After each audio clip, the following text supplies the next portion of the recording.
Kabajamtootaa fi hordoftoota keenya baga nagaan dhuftan jecha odeessaalee har'aaf qabanneen guraandhala 25 bara 2026 haala waraanaa naannoo Oromiyaa keessatti itti fufee jiru keessatti humni waraana bilisummaa Oromoo yookiin WBO'n zoonii giddu galeessaa mootummaa irratti tarkaanfii jedhu fudhachuun injifannoo addaa galmeessuu isaa beeksiseera.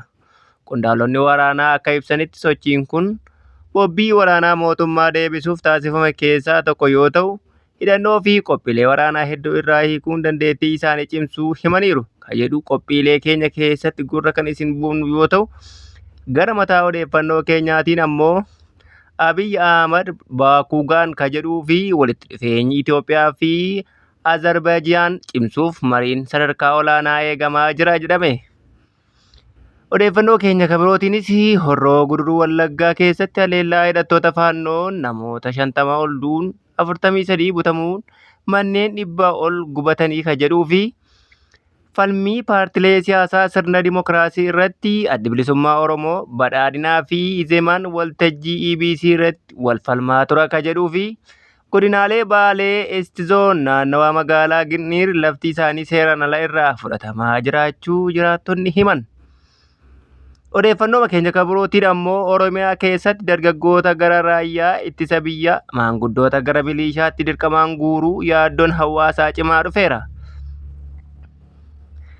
Odeeffannoo keenya biyya alaatiin Keeniyaan lammiilee gara waraana Raashiyaatti deddeebisaa turan to'achuu beeksifte kan jedhu yoo ta'u, bal'ina odeessa keenyaa kunooti.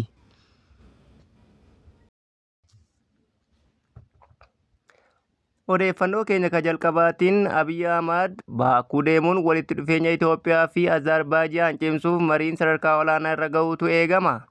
Guraandhala 27 bara 2026 ministeerri muummee Abiy Ahmad walitti dhufeenya biyyoota lamaan gidduu jiru cimsuuf kaayyeffachuu isaanii ibsaniiru. Kanaanis daawwannaa hojii irratti kamisa galgala gara Baakuu Azerbaijaan imalaniiru. Ministeerri muummee fi giifti duree haadha warraa isaanii akkasumas jilli mootummaa olaanoo of keessatti hammatu buufata xiyyaara idil addunyaa Haayidar Aliyaavaa Intarnaashinaal Eerpoort ga'aniiru. Daawwannaan kun walitti dhufeenya biyyoota lamaanii caalaatti cimsuu fi hiika qabeessa taasisuuf akka ta'e waajjirri ministeera muummee beeksiseera. Akka miidiyaaleen gabaasanitti simannaan taasifame keessatti itti aanaa ministeera muummee Azerbaijaan Saamir Shariifov fi itti aanaa ministeera dhimma alaa Yaalshin Raafiyev dabalatee hooggantoonni mootummaa olaanoo argamaniiru. Daawwannaan kun affeerraa pirezidaantii Ilhaam Aliyev baatii amajjii keessa Finfinneetti dhiyeessan irratti hundaa'uun kan taasifamedha. Waamichi kun yeroo ministeerri muummee Abiy itti aantuu pirezidaantii faawundeeshinii Haayidar Aliyev faawundeeshin Liyaalaa Aliyaaf waliin marii taasisanitti dhiyaate. Liyaalaa Aliyaavaa dhaamsa pirezidaantii Ilhaam Aliyev ergaa dabarsanii booda waamicha daawwannaa idilee dhiyeessaniiru. Ministeerri muummee waamicha kana fudhachuun pirezidaantii Ilhaam Aliyeeviif kabaja olaanaa akka qaban ibsuu isaanii miidiyaaleen Azerbaijaan gabaasaniiru. Akka qondaaltonni ibsanitti mariin amma gaggeeffamu dhimmoota siyaasaa, dinagdee fi dameewwan adda addaa irratti tumsa babal'isuu irratti kan xiyyeeffate ta'a jedhameetu eegama. Walitti dhufeenya biyyoota lamaan haala qilleensaa irratti cimee jira. Azerbaijaan sadaasa bara 2017 akka lakkoofsa Itoophiyaatti koonfireensii jijjiirama qilleensaa COP29 keessummeessuu ishee hordofee Itoophiyaan ammoo bara 2019 COP32 keessummeessuuf qophii gochaa jirti. Kunis diippiloomaasii haala qilleensaa irratti muuxannoo wal jijjiiruu akka dandeessisu ibsameera. Dabalataan yeroo ammaa walitti dhufeenyi ittisa haaraan biyyoota lamaan gidduutti eegaleera. Hooggantoonni ittisa Azerbaijaan sadaasa bara 2018 akka lakkoofsa Awurooppaatti tumsa waraanaa irratti mari'achuuf Finfinneetti daawwannaa taasisaniiru jedhameetu gabaafameera. Yeroo sana ministeerri ittisa Itoophiyaa Aishaa Mohammad akka ibsanitti Itoophiyaa fi Azerbaijaan tumsa waraanaa industirii babal'isuuf walii galaniiru jedhame. Mariiwwan kunneen dandeettii oomisha ittisa biyya keessaa Itoophiyaa cimsuu irratti kan xiyyeeffatan yoo ta'u, Azerbaijaan muuxannoo ishee ce'umsa industirii ittisuu irratti qooduuf qophii ta'uu isheetu eegama. Qondaaltonni gama lamaan akka ibsanitti daawwannaan amma gaggeeffamaa jiru kun walitti dhufeenya Itoophiyaa fi Azerbaijaan gara sadarkaa olaanaatti ceesisuuf carraa gaarii akka ta'e ni tilmaamama.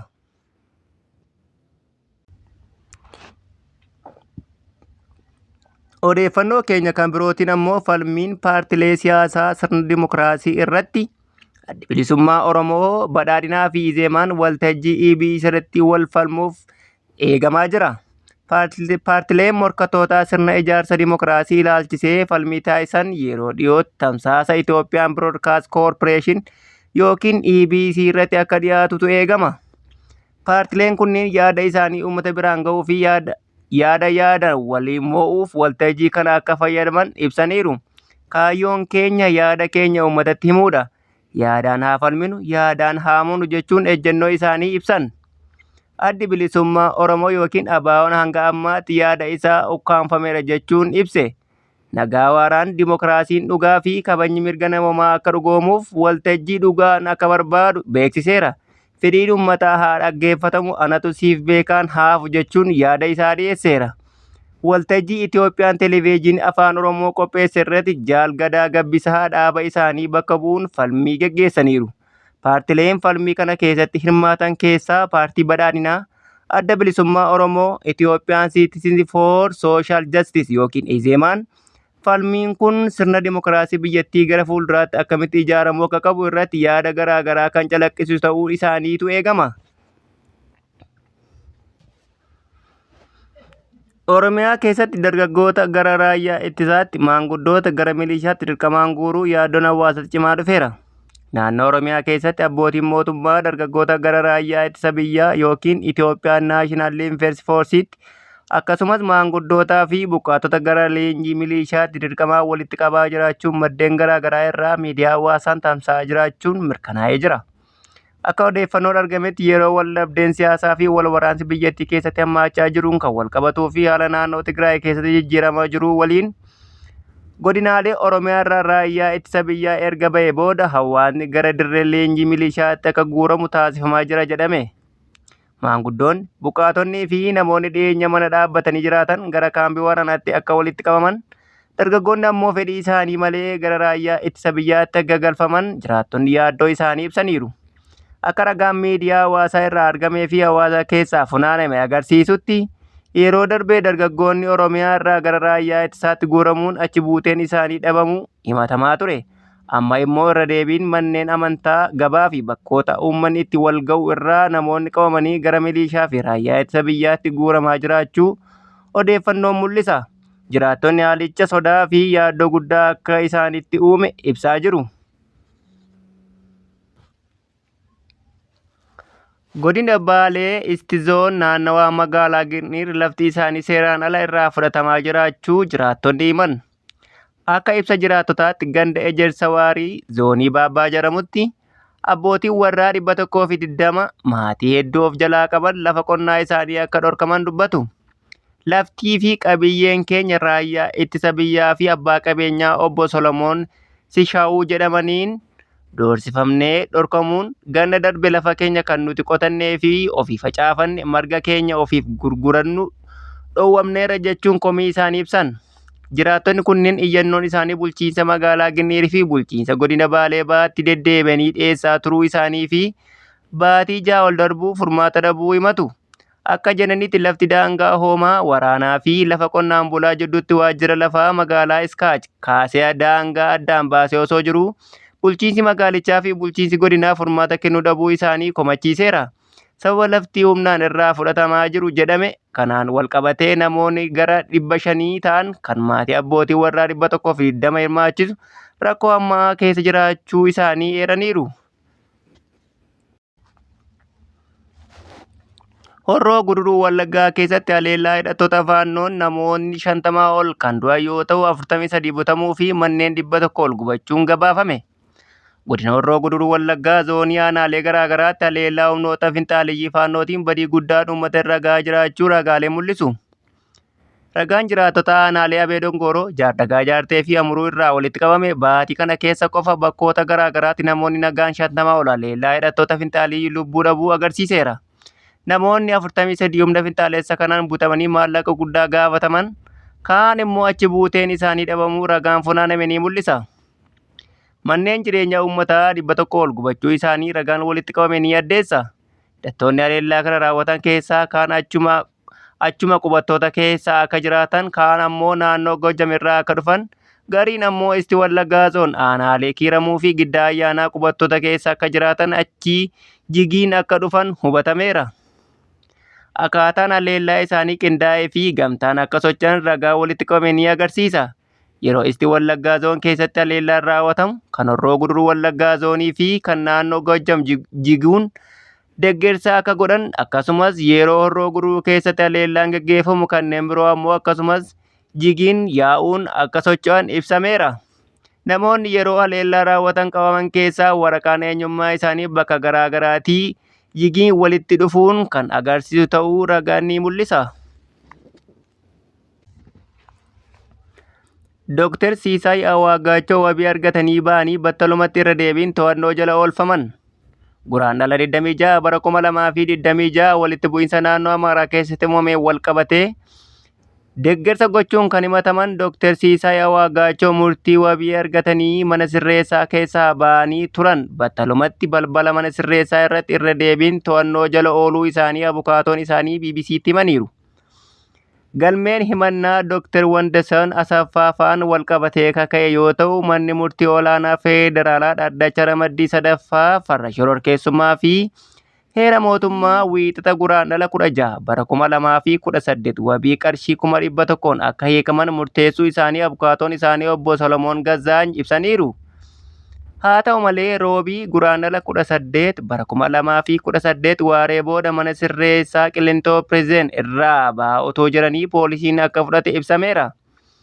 Guyyaa sana paartii warraaqsa uummata Itoophiyaa ibsa kenneen mirgi wabii isaanii erga mirkanaa'ee booda humnoota mootummaa haguuggii fuulaa uffatanii konkolaataa gurraacha irratti fe'anii gara bakka hin beekamnetti geessuu isaanii mirkaneessuu ibsaniiru. Abukaatoon isaanii obbo Solomoon Gazzaanyii fi maatiin isaanii Dr. Siisaay Awaagaachoo balbala mana sirreessaa irratti konkolaataadhaan fudhatamuu isaanii akka mirkaneessan ibsaniiru.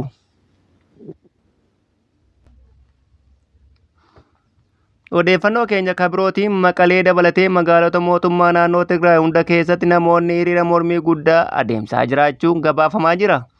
Hiriirri kun mootummaa Itoophiyaa irratti xiyyeeffatee gaggeeffamaa jiraachuu fi miidiyaalee hawaasaa irratti bal'inaan tamsa'aa jiraachuutu mul'ata. Dhaadannoon isaanii keessaa tokko lafa keenya qawween deebifanna, eenyuyyuu heeyyama hin gaafannu jedhu jechuun dhimma daangaa fi abbaa biyyummaa irratti ejjennoo cimaa akka qaban agarsiisaa jira. Haalli kun waraanni waggoota 2 ture waliigaltee nagaa Piriitooriyaa keessatti mallatteeffamee xumuramee booda yoo lolli irra deebi'ee eegalee ta'e hawaasni naannichaa keessa sodaa fi yaaddoo guddaa uumuu danda'a jedhameetu tilmaamamaa jira. Koloneel Dammaqee Zawuduu haala siyaasaa yeroo ammaa ilaalchisee mootummaa fi hooggantoota mootummaa jala jiran irratti qeeqa cimaa dhiyeessan. Akka isaan jedhanitti mootummaa Federaalaa fi naannoo Tigraay gidduutti waliin taasifameera jechuun ibsamuu dhugaa guutuu hin taane, nuti Tigraay waliin waliignee jirra jechuun mootummaa irraa yeroo baay'ee dhageenyu, garuu dhugaan isaa TPLF ammas gara aangoo fi murtee olaanaatti dhiyaatee jira jechuun himan. Koloneel Dammaqeen gorsaa dhimma baha Afrikaa muummicha ministeera akka ta'an obbo Geetaachoo Raddaa qeeqan. Akka isaan jedhanitti obbo Geetaachoo yeroo tokko TPLF fi seeraan ala hama mootummaa seera qabeessa hin taane jechuun ibsaa turan. Amma garuu mootummaa Federaalaa waliin hiriiruun ofii humna jijjiiramaa jechuun of waaman. Humni jijjiiramaa fakkaatu garuu TPLF 4 kiiloo jira jechuun Koloneel Dammaqeen himan. Jechi kiiloo jedhu kun iddoo aangoo mootummaa olaanoo agarsiisa. Kana jechuun TPLF maqaa jijjiiramaatiin dhiyaate aangoo mootummaa keessaa qooda olaanaa qabaachuun isaa akeekaaf yaadameetii jedha. Qeeqa isaanii keessatti mootummaa Federaalaa fi hooggantoota isaa ifatti gaafatan. Yoo TPLF seeraan ala ture akkamitti ammas humna mootummaa keessatti hirmaata? Yoo walii hin dhugaa ta'e maaliif mormiin fi shakkiin uummataa hin dhaabbatu jedhan. Dhimmi kun marii bal'aa fi falmii cimaa siyaasa keessatti uumaa jira. Mootummaa fi mormitoota isaa gidduutti wal dhibdeen ilaalchaa fi hiika waliikaa maal akka ta'e irratti itti fufaa jira jedhameetu eegama. Guraandhala 26 bara 2026 godina Qellem Wallaggaa aanaa Haroo Sabbuu ganda Areeree Collee keessatti irree fi gaachanni uummata Oromoo waraanni bilisummaa Oromoo zoonii lixaa galgala kaleessaa waraana mootummaa irratti tarkaanfii guggubduu fudhateen waraana mootummaa irraa qawwee akaama 2 fi hidhannoo dabalataa 2 galii godheera. Milishoonni 2 fi ari'amanii harkaan qabamaniiru. Humnoonni kallattii biraa irraa dhufan ammoo akka tasaa rukutamanii gara duubaatti deebifamaniiru. Zoonii giddugala lixa Shaggar aanaa ganda barat ganna Wiinee Roggeetti waraanni bilisummaa Oromoo tarkaanfii fudhateen humnoota waraanaa fi kaabinee hidhannoo guutuu waliin gara waraana bilisummaa Oromootti socho'an haxxee hidhachuun rukute. Tarkaanfii kanaan kaabinee fi milishaa walumaa galatti 10 ajjeefamanii 2 harkaan qabamaniiru. Akkasumas qophiilee waraanaa fi loojistikii isaanii irraa hiikamuun galii moonaa bilisummaa Oromoof oolfameera. Odeeffannoo keenya biyya alaatiin Keeniyaan lammiilee gara waraana Raashiyaa geessaa turte qabuu beeksifte. Guraandhala 27 bara 2026 Keeniyaa Poolis Sarviis nama shakkamaa mala daldala namaatiin lammiilee Keeniyaa sossobuun gara Raashiyaa geessee waraana Yuukireen keessatti akka hirmaatan taasisaa ture to'annoo jala oolchuu beeksise. Akka ibsa mootummaa Keeniyaatti namni Feestus Araarsaa Oomwaambaa jedhamu kan barbaadamaa ture naannoo daangaa Itoophiyaa fi Keeniyaa magaalaa Mooyyaalee keessatti qabameera jedhe. Shakkamaa yeroo ammaa to'annoo jala akka jiruu fi yeroo dhiyootti mana murtiitti akka dhiyaatu ibsameera. Dubbii himaan poolisii Mikaa'el Machirii akka ibsanitti Oomwaambaan erga Raashiyaa irraa deebi'ee booda qabamuu isaa Aljeeziraan gabaaseera. Naashinaal Intelligence Service torban darbe gabaasa baaseen namoonni 1,000 ol ta'an waraana Raashiyaa fi Yuukireen keessatti hirmaachaa jiraachuu ibseera. Isaan keessaa 89 sarara waraanaa irra kan jiran yoo ta'u, namoonni 39 hospitaala keessaa 28 ammoo du'uu isaanii gabaafameera.